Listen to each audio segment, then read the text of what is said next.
I was going to say something political, but sorry. I was going to welcome the Nancy Pelosi fan club here today. That's a dangerous person. Do you ever pay attention? Listen to her.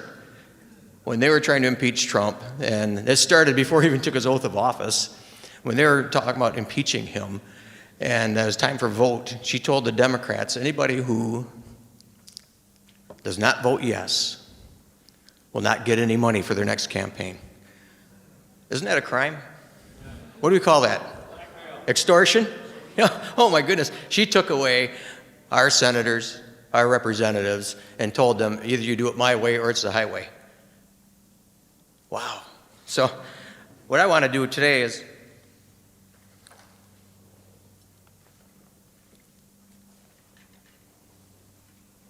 I want to talk to you guys about educating yourselves. What I'm seeing out there in the law enforcement world is that we lack the confidence to stand up to big brother there. I joined the CSPOA here in a life membership here, and I'm very proud of it. I'm encouraging every one of you guys to stand up and do that. Join me and start educating each other so we can make that stand. And it's not for us. Who's it for? The people. The people we represent. You're the chief law enforcement officer of your county. Educate yourself. It's time you start acting like one. Take it. The minute you do not use your authority as a chief law enforcement officer, I can guarantee you there's going to be a government that has more money than us that's going to take it away from you. Every time. It's not once in a while. So education. Justice Marshall. Justice Marshall is one of the, I think he was the first Chief Justice, wasn't he, the United States Supreme Court? Is that right? Yeah.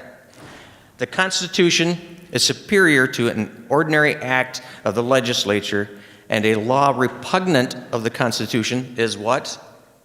Void. I had a letter from a teacher who teaches government over in Bad Axe, Michigan. And I was up at Rosa Park Circle giving a speech, and I made the comment that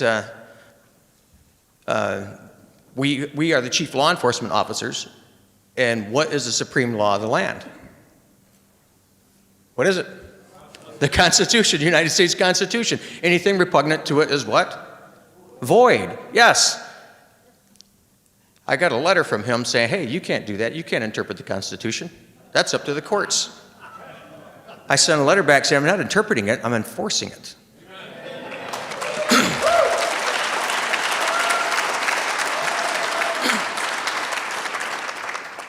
And he was really, I tell you what, kudos to him because he was really, really decent. He wants to meet for lunch. I told you, I'll meet you over in Bad Axe, I'll meet you wherever you want to go. I want to pick your brain. He said, well, I want to pick your brain. I said, well, let me tell you something. Every day, law enforcement does interpret that Constitution. Every day we do enforce it.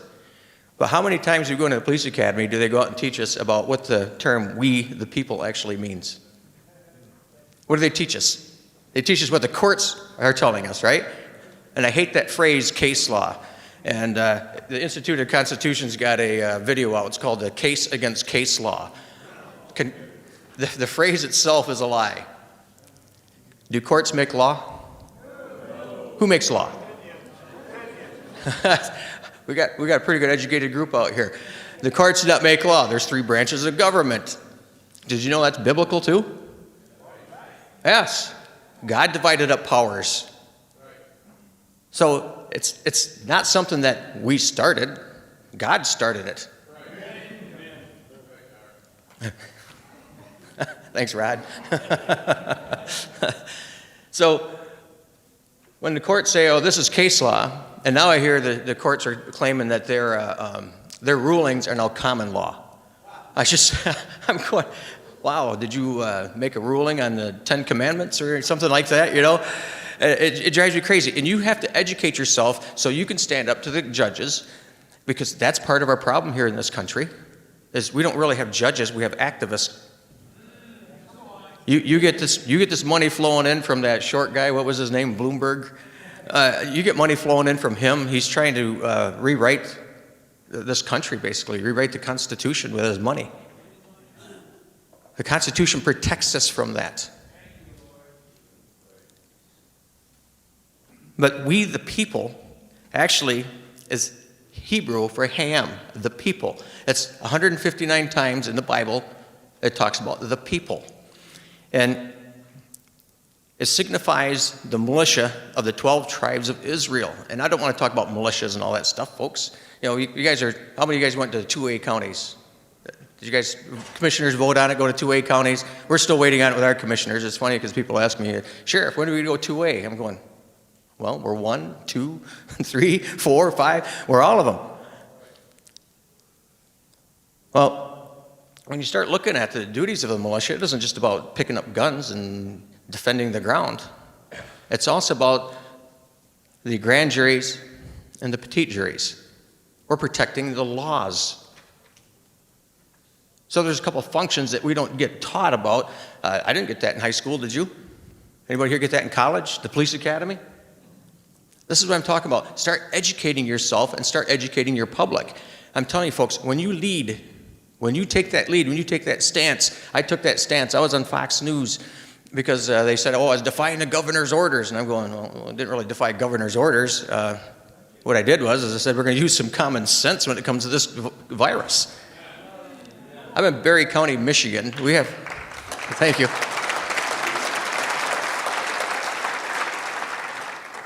I'm in Berry County, Michigan. We have 327 lakes.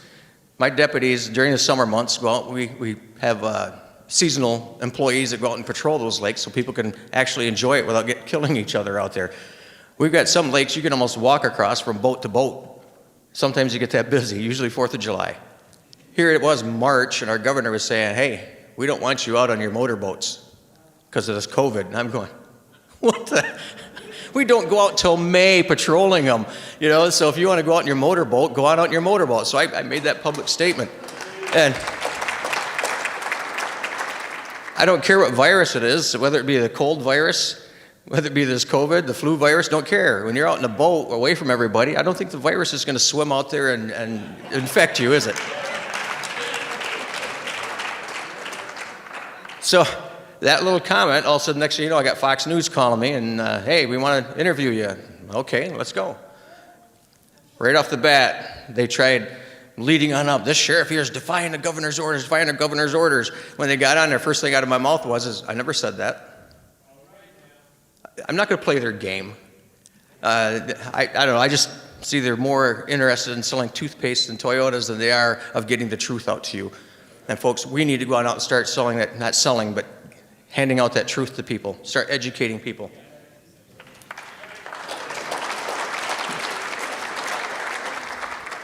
So what does the Constitution do? You ever ask people that?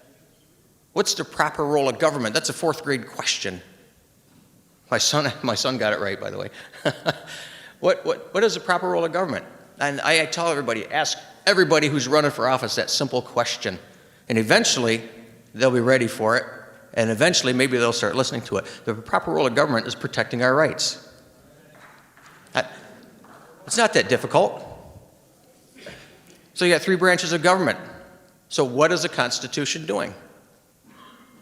Anybody here ever worked in a union shop before? I have. Well, Michigan Union, big union, the big 3, Ford, GM, and General Motors. I'm sorry, Dodge. And when I was just out of high school, I started working on a press, and a light bulb went out over my press. So I went over to the foreman and said, hey, where's the light bulb? I got to go change the bulb. He says, no, you don't.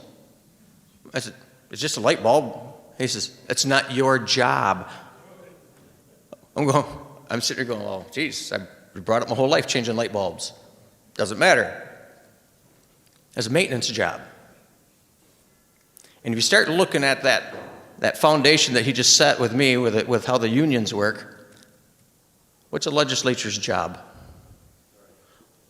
What's the executive branch's job? What's the judicial branch's job? That's what it does. It gives job descriptions to those electeds that are supposed to be protecting our rights. Don't let them get outside of that box. The minute they do that, they start usurping your authority even.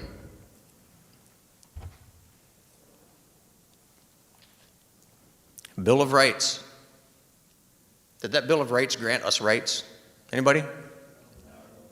Okay, I didn't see any hands go up, so everybody understands that. I teach concealed pistol, the legal portion of our concealed pistol class in Michigan, and I've taught thousands and thousands of students. I'm thinking probably close to 20,000. And I asked that question, does the Constitution grant you rights? Raise your hand if you think the Constitution grants you rights. I'm here to tell you, folks, I'm almost in tears when I see 90% of the hands going up. Shame on us for not educating them better. They know now. I was surprised every time. In fact, I get some people, yeah, you bet it does. And I'm going, you're wrong. Then I ask how many have ever read the Constitution. I might get, the most I've ever had is about a third of the class that has ever read the Constitution. I said, how do you know when your government's out of line when you don't know what the rules are? So educate yourself. First 10 amendments, you go read it. It tells government no. Congress shall make what? No law. The right of the people shall what? Not be infringed. Through the first 10 amendments, and then government lost its mind right around the 14th Amendment, was it? Where it says Congress shall have the power, Congress shall have the power, Congress shall have the power. We lost that somehow. Key words when you're reading the Constitution to watch out for. The word a. A well-regulated militia. What does that word a do to that comment, that statement? What does it do? It tells you that that militia existed before our government did. So if the government has never owned it, how can they take it away from you? Thank you, Institute of the Constitution, for guiding me down that path, all right? These guys in the back corner, right there. I get a lot of material from them, and I take that material and I go out every chance I get, and I go out and anybody who's willing to listen to, I'll sit down and talk to them. I don't care if it's at the coffee shop. I'm educating them, and people are hungry now because now they're having to wear a mask. People were hungry back when they were locked down in their homes, arrested in their homes. People were hungry for this information. Let's go get it to them. We're the chief law enforcement officers in our county. People look to us. The right. The right. The word the says that right is there already. It's not something government granted us. That's education we need to start giving our public, our children. They're not getting in schools. We talk about the tasing in, was it Ohio, where they tased that woman and dragged her out because she wasn't wearing a mask at that game, you know? What was it? Logan, Ohio. I just shook my head. I'm almost in tears watching that. I go, those guys never read the Constitution. They don't know what the rights are. Mac's got a book out. He's got several books out, and they're all good, by the way, folks. They're easy reads. They're easy to understand. This one here, I've been taking to all the classes there for the concealed pistols. It's from my cold, dead fingers. And let me read you an excerpt on here of what we're facing. This has to do with the Clinton crime bill back in 1994. Am I stealing any of your thunder, Sheriff Mack? Okay.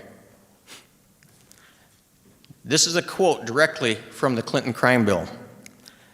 No later than 6 months after the date of enactment of the act, the Attorney General, in concert with the Director of the FBI, the Drug Administration, the Commissioner and Immigration and Naturalization Service, and the Commission and the Customs Service, shall report to Congress and the President on an effort made and the success of such efforts to recruit and hire former Royal Hong Kong police officers into federal law enforcement positions. The report shall discuss any legal or administrative barriers preventing a program of adequate recruitment of former Royal Hong Kong police officers.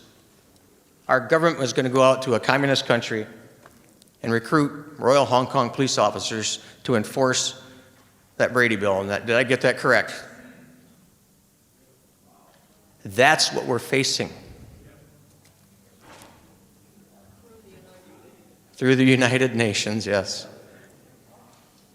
I'm asking you guys, come stand with me. Come stand with me at CSPOA. That's not difficult. You're going to get an education like you've never believed. For my first time I went, my chin still hasn't come up off the floor with Agenda 21.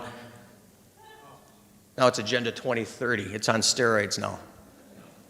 So come join me. Come join Sheriff Mack. Go over, shake that man's hand. That man took a stand. There was 3,087 sheriffs. He was one that took a stand. And I'm very proud to be a member. Thank you.